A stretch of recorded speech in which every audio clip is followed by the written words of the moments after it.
Good evening, ladies and gentlemen. This is Harry Muppet. Welcome back to another Starcraft 2 Daily Masters cast. It looks like we're going to be having an awesome game for you here today. Up the top left side of the map, it is Mr. uThermal, who I don't know if we've even cast before. Maybe the first time we're casting this guy. He's 19 years of age, from the Netherlands, plays for AT Gaming Team. Very, very awesome stuff. Looks like he's going for a barracks first of all. Saving up quite a lot of minerals, so maybe thinking about following that up with an expansion. Down the bottom right side of the map, it is Mr. TLO. He is 24 years of age, from Germany, plays for Team Liquid. Very, very awesome player, as you probably will know. And it looks like he went for quite an early spawning pool here. Yeah, I believe it's quite an early spawning pool, maybe a 10 pool, something like that. Got a lot of lings out nice and early. He's just now going for the expansion. So yeah, he's looking to do some damage early on. uThermal going to be running the Reaper around, not going all the way over, so maybe he's had some sort of idea that something crazy is going on, because he is hanging back. I'm not sure what he may have seen. Maybe the SCV went over there and scouted before. We don't have an SCV lost, but if we have a look, no, there's been no scouting done at all by Mr. uThermal, so I cannot say why this would have happened. But he is going to be able to hold off here. The Reapers should be able to hold off these lings. 3 of them going for the reactor. And this is actually a really, really nice play from Mr. TLO. Going for the weakest building here as fast as he can. It's not as weak as a supply depot. Well, they're about the same, but yeah. Just trying to get in as fast as they can. Repairing is going to be able to keep it up. And the Reaper on the low ground doing some nice damage in the meantime. Does manage to save that reactor. And uThermal going to be holding on. He's switched back to building a command center inside his main instead of the one outside. So yeah, it's going to be nice and secure. And uThermal not really being slowed down all that much in that game. Still going pretty awesome. Still going to be getting the Hellions out nice and fast. And TLO, after that attack failed, he's just going to go back in, get a ton of workers, and just get in the lead that way. So I don't think TLO is really all that concerned at either. So just a little bit of an attack, happened to fail, didn't really affect anybody too much. So let's move on and see what's going on here. We do have a fast starport, probably going to be some drops of some kind. We do have Hellions coming out, so it's not going to be a fast Widow Mine drop, but it may be a Marine drop. No, Vikings coming out very, very soon. So it looks like he wants to start owning the Overlords as soon as possible. We're going to be seeing a third base coming out for Mr. TLO. All of this stuff just a little bit later than you would normally expect, simply because he went for those fast lings. But I mean, 6.5 minute third base is not late. It's definitely not late. It's probably okay. And the fact that he's been going for macro ever since that ling push failed, yeah, he's been in quite a good position, continuing to macro up just a massive amount of work. As you can see, he's even going for the spine crawler here, simply because he does not want to waste any more resources than he has to building units. So that's why he's going for the spine crawler. The Viking starting to get out there, starting to do a good job. This is going to be good, not only for screwing over the supply, but just making sure that he gets rid of all of the scouting potential that TLO has. So he can do stuff like moving those Hellions all over the place, jumping in the back, hitting these rocks at the back, as you know, getting as much time as possible to own stuff. Normally, Marines moving across the map would take care of that, but of course, if your Overlord is in the middle of the map and it gets taken out by Marines, then you know that Marines are coming. So if the Viking takes them all out a minute before, then you don't know that they're coming. So that's definitely an advantage there. Got a total of 6 Hellions thinking about doing something. The spine crawler going to be slowing them up. There's a little bit of a gap here, but you'd have to be pretty crazy to run Hellions into that gap. So they're probably just going to sit back, maybe go for the third base. No workers here, unfortunately, but yeah, they know it's there, so that's something. The Viking coming in here. Medevac as well, so it looks like the Viking is going to be covering the Medevac just to make sure that no Overlords are going to scout it out before it wants to land, so the Medevac can go down here. Look at this beautiful waypoint set up and just land. And yeah, TLO is going to have no idea that this guy is coming. Viking pulling off with the Hellions, just doing its own thing. Here we go, he's found a nice patch of non-creepier. Dropping off the Marines, almost went down there, but managed to see the spore crawler at the last second. And now the Marines are going nuts. The workers all running away as soon as possible. The Marines having a good crack. They managed to fend off the Lings, but they're not getting a whole lot of workers because the workers have run away fairly fast. Starting to get a lot more now. This is starting to look a lot better. The medevac staying within healing range of the Marines while at the same time staying outside of the Spore Crawler. Another attack coming in. Hellbats. A Banshee has come out of nowhere. This is starting to look very, very awesome right here. Looks like the Marines did get pulled back, or they all died or something like that. And the attack from the front didn't really do a lot, but it was definitely a distracting force, and I think the attack at the back definitely did some good stuff. 5 workers, yeah, kind of worth it. I don't know, you lost 7 Marines.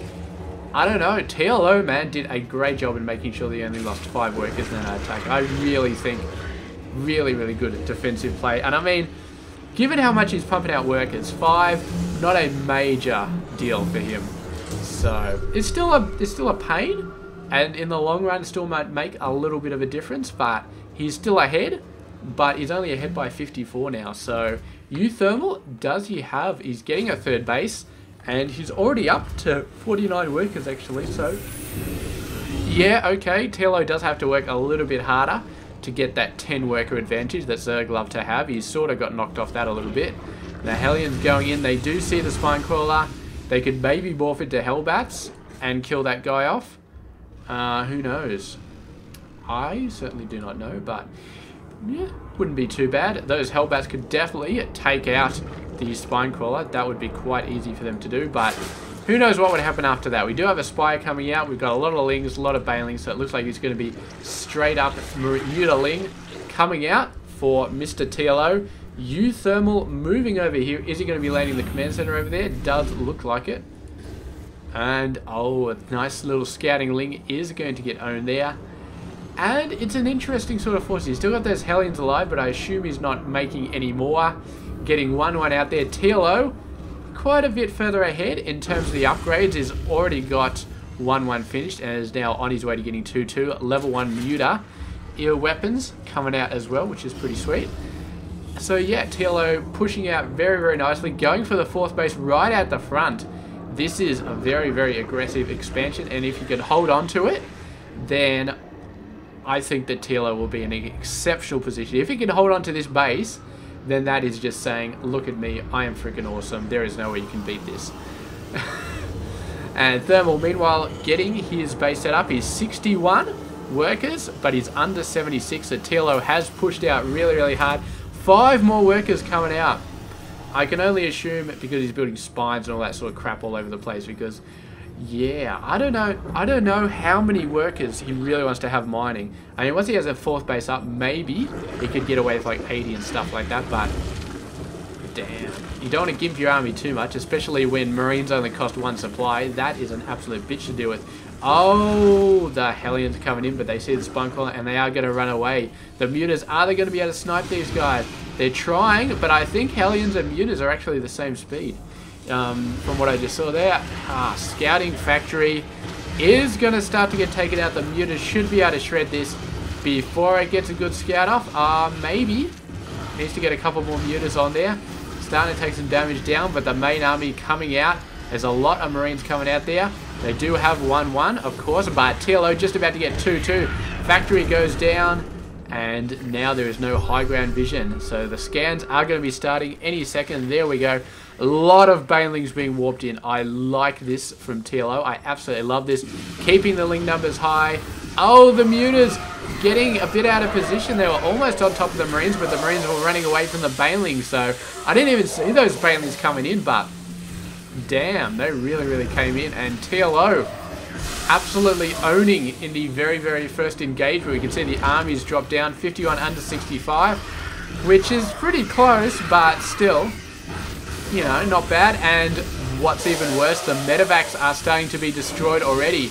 The first battle and medevacs are already being destroyed, which is not a good news for the Terran player. Usually the medevacs last for quite some time, and it's only when the Zerg player really starts going after them if they start going down. But TLO already with the Muta presence to start owning these guys, and he is being absolutely relentless here.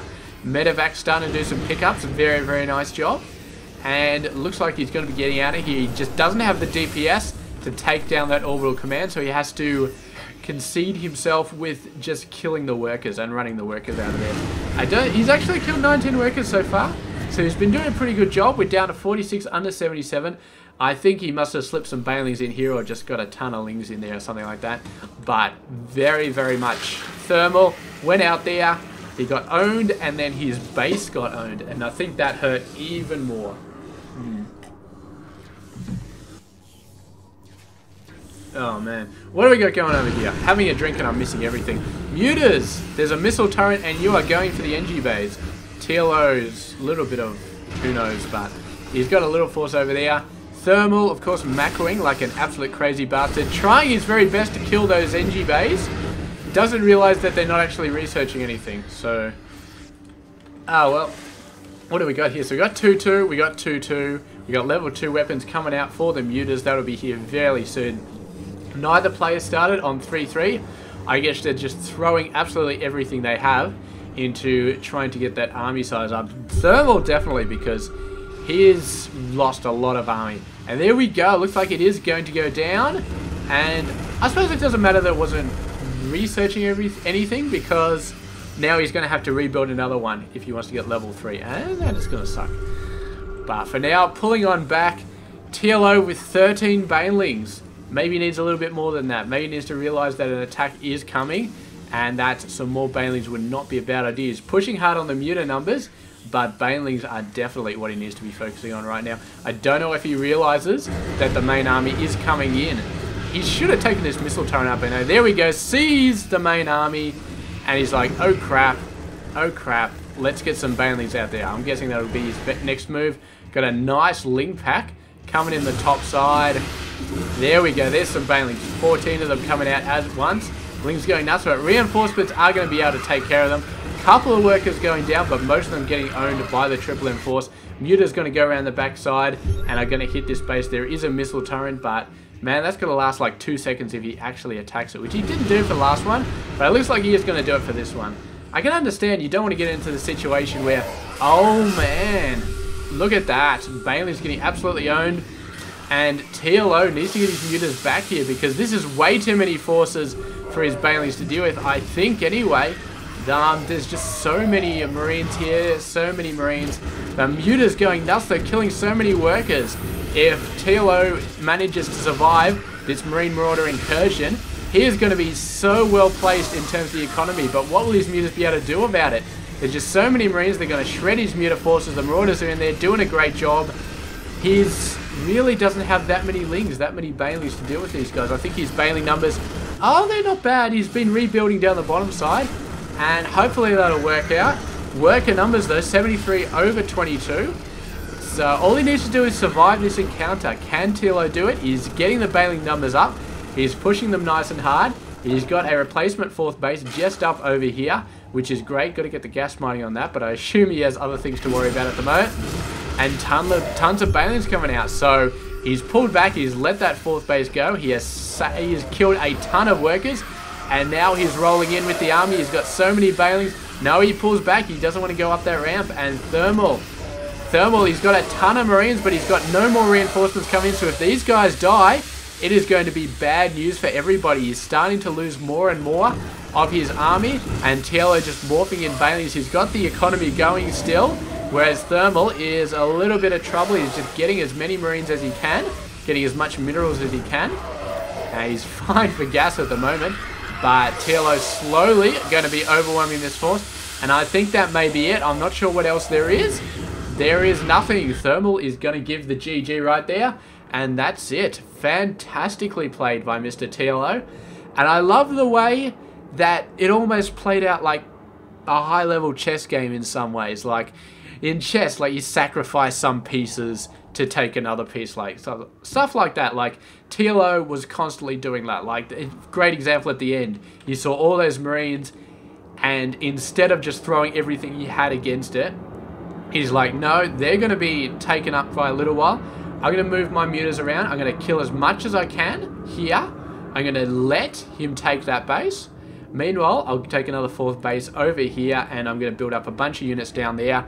And it was so beautifully played. And Thermal, he took the fourth base. He was like, yes, I'm taking a base. This is awesome. didn't realize that, or maybe he did realize, I don't know, but regardless, he took the 4th base and it didn't mean anything in the end. It was just another base, and it went down, and it didn't mean anything. And in the meantime, TLO killed so many workers with his muters, and remacroed another base, and remacroed a ton of banelings in a different location. So that's it. Game done. Congratulations to Mr. TLO for a beautiful victory. I really thought he was in trouble near the end there, because when I saw that many Marines and Marauders out on the map, I thought, holy God, Thermal, you are a macro king. And he has a massive, massive army of just Marines and Marauders everywhere. I don't know how many Widow Mines he had, though. That may be the thing, because this guy did not use Widow Mines at all. And I really think that worked against him, because, ouch. He just pumped everything into Marines and Marauders, didn't build Widow Mines at all. And the banelings were surprisingly effective, probably because he didn't build Widow Mines. So, there. If you want to fight, if you've ever been thinking, oh, you know, I hate playing against Mutaling, I hate building Widow Mines, what happens if I just went triple M and didn't bother with the Widow Mines? Watch this replay, this guy does it, and as you can see, the banelings own him pretty consistently. So that is it. Game done. Thank you very much for watching, and I will catch you guys tomorrow with another game. Stay tuned for that.